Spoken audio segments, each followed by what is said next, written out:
दोस्तों, अग्नि वलय जिसे रिंग ऑफ फायर के नाम से भी जाना जाता है, पैसिफिक ओशियन के चारों ओर फैला हुआ एक जियोलॉजिकली इंपॉर्टेंट एरिया है। यानी कि भूगर्भीय रूप से बहुत ही ज़रूरी एरिया है। इस एरिया में आपको बहुत ज़्यादा वोल्केनोस यानी ज्वालामुखी और सिस्मिक एक्टिविटी यानी कि भूकंपीय गतिविधि देखने को मिलेगी। इसके बहुत से दूसरे भी नाम हैं, जैसे अग्नि का घेरा, अग्नि की परिधि, प्रशांत अग्नि वलय या प्रशांत परिधीय क्षेत्र। इस तरीके से कई नाम इसको दिए गए हैं। मैं आपको बता दूं कि दुनिया के लगभग 90% भूकंपों, जिनको अर्थक्वेक्स आप कहते हो, उसके लिए यही एरिया जिम्मेदार है। और दुनिया में आने वाले सबसे बड़े भूकंपों का 81% हिस्सा यहीं से आता है। तो इसका मतलब बड़े बड़े भूकंप लाने के लिए ये जिम्मेदार है। अगर इसकी स्थिति की बात करें तो ये नॉर्दर्न और सदर्न दोनों हेमिस्फीयर में देखने को मिलेगा। उत्तरी और दक्षिणी गोलार्धों के अंदर फैला हुआ है। बात करें इसके भौगोलिक विस्तार और विशेषताओं के बारे में तो ये समझना जरूरी है।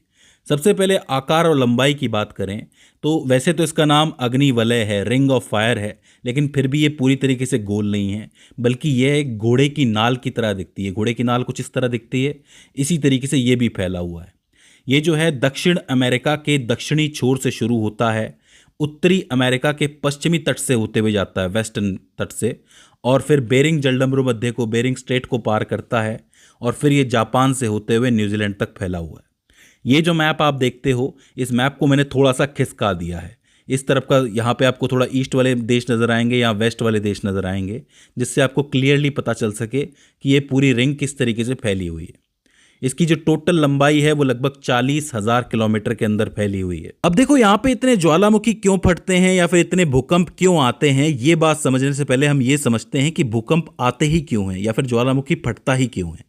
तो देखो, जैसा कि आपको पता है कि हमारी धरती का जो कोर है वो पिघले हुए मेटल से बना हुआ है, और उस मेटल के ऊपर ही प्लेट्स तैरती रहती हैं, जिसको आप टेक्टोनिक प्लेट कह सकते हो। इन्हीं प्लेटों के ऊपर हमारे देश भी बसे हुए हैं। अब होता क्या है कि ये प्लेटें धीरे धीरे, बहुत ही धीरे धीरे खिसकती रहती हैं, आगे बढ़ती रहती हैं, और जब एक प्लेट दूसरी प्लेट से आके टकराती है तो ऐसे में होता यह है कि एक प्लेट तो हल्की होगी, एक प्लेट भारी होगी। जो प्लेट भारी होती है वो धीरे धीरे दूसरी प्लेट के नीचे धंसने लगती है, क्योंकि उसका वजन ज्यादा होता है। अब इस धंसने की प्रक्रिया को ही सबडक्शन कहा जाता है। इंपॉर्टेंट है, नोट कर लेना। सबडक्शन किसको कहते हैं कि जब एक प्लेट दूसरे के नीचे धंस जाती है। अब धंसने के साथ ही एक चीज हो गई कि एक गड्ढा बन गया। भाई, एक प्लेट नीचे धंस गई है, एक ऊपर है, तो एक तरीके का गड्ढा तैयार हो गया। इसी गड्ढे को खाई कहा जाता है। अक्सर समुद्रों के नीचे जो खाई बनती है ऐसे ही बनती है कि जब एक प्लेट दूसरे के नीचे धंसती है तो एक पूरी खाई नीचे तक गड्ढा तैयार हो जाता है। जैसे कि चैलेंजर डीप, आपने नाम उसका सुना होगा, मैरियाना ट्रेंच है, जो कि लगभग 36,000 फीट गहरा है, 11 किलोमीटर गहरा है। तो वो कैसे बना है? एक प्लेट दूसरे के नीचे धंसी है, इस तरीके से बना है।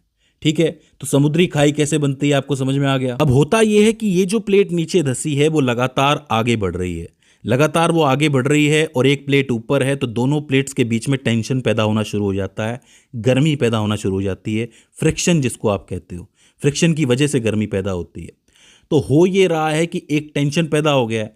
अब मान लो अचानक से ऐसा हो कि एक धक्का लगे तो प्लेट अपनी जगह बदल देगी, रगड़ देगी। उस रगड़ की वजह से वाइब्रेशन पैदा होता है, और उस वाइब्रेशन से ही भूकंप पैदा हो जाता है। तो भूकंप कैसे पैदा हुआ? प्लेटों के टेंशन की वजह से, प्लेटों के बीच में जो तनाव पैदा हो रहा है। अब जहां से प्लेट को धक्का लगा है वहां से वाइब्रेशन पैदा हुई है, तो उस जगह को एपिसेंटर कहा जाएगा, भूकंप का एपिसेंटर। यहां से भूकंप पैदा हुआ है। अब ये भूकंप का वाइब्रेशन कहीं भी जा सकता है। तो ये तो भूकंप की बात हो जाती है। वॉल्केनो कैसे फटता है, ज्वालामुखी कैसे फटता है? जो प्लेट नीचे धंस रही है, अंदर जो है गर्मी पैदा हो रही है, जाहिर सी बात है, कोर के नज़दीक है तो अंदर गर्मी पैदा होगी। उस वजह से ये जो अंदर की चट्टानें होती हैं इस प्लेट की, वो गलने लगती हैं।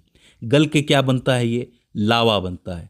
यही लावा जो है ऊपर निकल के आता है, और ऊपर जब ये निकलता है फिर ये लावा ठंडा हो जाता है और ज्वालामुखी की पहाड़ियाँ तैयार हो जाती हैं। तो इस तरीके से लावा फट फट के ज्वालामुखी तैयार हो जाता है। तो भूकंप कब आ रहा है? जब तनाव रिलीज हो रहा है। और ज्वालामुखी कब फट रहा है? जब सारी चट्टानें जो है वो अंदर ही अंदर पिघल गई हैं, लावा बन गई है, मैग्मा जिसको आप कहते हो, वही लावा या मैग्मा बाहर आता है तो ज्वालामुखी फट जाता है। अब अगर हम रिंग ऑफ फायर के एरिया की बात करें तो यहां पर एक प्रमुख प्लेट है जिसका नाम है प्रशांत प्लेट, प्रशांत टेक्टोनिक प्लेट, पैसिफिक प्लेट जिसको आप कहते हो। ये जो प्लेट है काफी इंपॉर्टेंट है, और ये किस तरफ बह के जा रही है? ये जा रही है नॉर्थ वेस्ट की तरफ, उत्तर पश्चिम की तरफ बह के जा रही है। इसके बीच में कौन कौन सी प्लेटें आ रही हैं? एक है उत्तर अमेरिका की प्लेट आपको नजर आएगी, नॉर्थ अमेरिका वाली। इसके अलावा फिलीपींस की प्लेट नजर आएगी, ओकोत्सक प्लेट नजर आएगी, कैरेबियन प्लेट। इसके अलावा और भी प्लेटें हैं जैसे कि नाज़का प्लेट है और छोटी प्लेट्स भी आपको देखने को मिलेंगी। तो प्रशांत प्लेट क्या है, इन प्लेटों के नीचे दब रही है, मतलब नीचे की तरफ धंस रही है, क्योंकि प्रशांत प्लेट काफ़ी भारी है। आप लोग देख सकते हो कि उत्तर अमेरिका की जो प्लेट है और प्रशांत प्लेट है आपस में टकरा रही है, इसलिए ये सिंबल लगाया है। इसी तरीके से ये फिलीपींस वाली भी टकरा रही है, इस तरीके से लगाया है। वहीं दूसरी तरफ आप आओगे, यहाँ पर आपको अंटार्कटिक प्लेट नजर आएगी। अंटार्कटिक प्लेट और प्रशांत प्लेट एक दूसरे से दूर जा रही हैं, मतलब दूर हैं। इसी वजह से यहाँ पर ज्वालामुखी नहीं है और इसी वजह से इसको इस तरीके से घोड़े की नाल तरीके से बनाया गया है। ये दक्षिणी हिस्सा जो है खुला हुआ है। बोलो बात समझ में आ रही है कि नहीं? जहाँ प्लेट्स एक दूसरे से टकरा रही हैं वहाँ तो अग्निवलय है, जहाँ एक दूसरे से दूर जा रही हैं वहाँ अग्निवलय नहीं है। अब आप और भी प्लेटों के बीच में प्रतिक्रिया देख सकते हो कि नाज़का प्लेट जो है वो दक्षिण अमेरिकी प्लेट से टकरा रही है, सबडक्शन हो रहा है, मतलब नीचे जा रही है प्रशांत प्लेट के। कोकस प्लेट जो है वो कैरेबियन प्लेट या और दक्षिण अमेरिकी प्लेट के साथ। वहीं जुआन डी फूका प्लेट जो है वो उत्तर अमेरिकी प्लेट के साथ। फिलीपींस सागर की जो प्लेट है वो यूरेशियन प्लेट और प्रशांत प्लेट के साथ प्रतिक्रिया कर रही है, मतलब यूरेशियन प्लेट के नीचे दब रही है। इसी वजह से यहाँ पर नीचे छोटे छोटे ज्वालामुखी तैयार हो गए हैं, यहीं से भूकंप आते रहते हैं। जब जब यहाँ से ज्वालामुखी फटता है तब तक मैग्मा ऊपर आता है। मैग्मा जब ऊपर आता है तो धीरे धीरे वो ठंडा हो जाता है पानी के अंदर, धीरे धीरे उस मैग्मा की पहाड़ियाँ बनती जाती है। जापान के अंदर आपको जितने भी पहाड़ नज़र आते हैं या इंडोनेशिया में जितने भी पहाड़ नज़र आते हैं, बहुत से हिस्से, वो सब इन ज्वालामुखियों की वजह से ही बने हैं। जी हाँ, जापान का बड़ा हिस्सा इस रिंग ऑफ फायर की वजह से ही बना है और इंडोनेशिया का भी। जैसे जापान का माउंट फूजी है वो भी तो एक ज्वालामुखी है, तो वो ज्वालामुखी कहाँ से आया है? वो ज्वालामुखी इसी रिंग ऑफ फायर से ही निकला है। मतलब ऐसा नहीं है कि एक दो दिन में निकल गया। ये जो प्रक्रिया है प्लेट वाली प्रक्रिया, ये 11.5 करोड़ साल पहले शुरू हुई थी। धीरे धीरे करके ज्वालामुखी फटते गए, पहाड़ बनते गए और इस तरीके से देश भी बन गए। अब आखिर में हमें ये भी देखना है कि इस रिंग ऑफ फायर के अंतर्गत कौन कौन से देश आते हैं। अगर आप उत्तर अमेरिका की बात करोगे तो कनाडा के कुछ हिस्से आते हैं, यूएसए का एक बहुत बड़ा हिस्सा आता है। इसके अलावा Guatemala, El Salvador, Honduras, Nicaragua, Costa Rica, Panama, Mexico, इस टाइप के जितने भी देश हैं, जितनी भी जगह हैं, सब इसी के अंतर्गत आती हैं, कहीं ना कहीं प्रभावित है।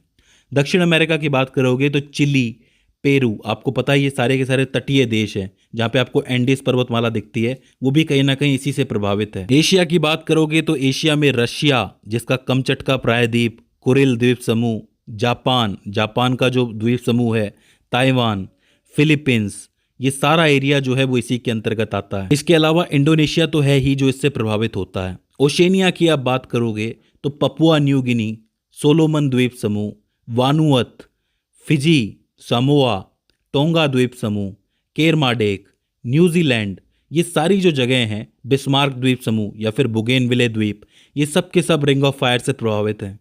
तो इस पूरे एरिया में आपको बड़े बड़े भूकंप देखने को मिलेंगे, बड़े बड़े ज्वालामुखी देखने को मिलेंगे। जापान इसका प्रत्यक्ष उदाहरण है, इंडोनेशिया इसका प्रत्यक्ष उदाहरण है। तो इस तरीके से आप रिंग ऑफ फायर को समझ सकते हो। तो आपको समझ में आया कि हो क्या रहा है, कि नीचे एक प्रशांत प्लेट है जो नॉर्थ वेस्ट की तरफ बढ़ रही है, बाकी प्लेटों के नीचे धंस रही है, जिस वजह से नीचे ज्वालामुखी बन रहे हैं और भूकंप भी आ रहे हैं। तो दोस्तों ये हो जाता है रिंग ऑफ फायर की ज्योग्राफी। आई होप आपको समझ में आई होगी और इस वीडियो से आपने कुछ ना कुछ नया ज़रूर सीखा होगा। अगर इसके बाद भी इसके अंदर आपको कोई क्वेरी आती है, कोई दिक्कत आती है, तो आप हमें कमेंट सेक्शन में बता सकते हैं। तो दोस्तों आज की इस वीडियो के अंदर बस इतना ही। See you in the next one.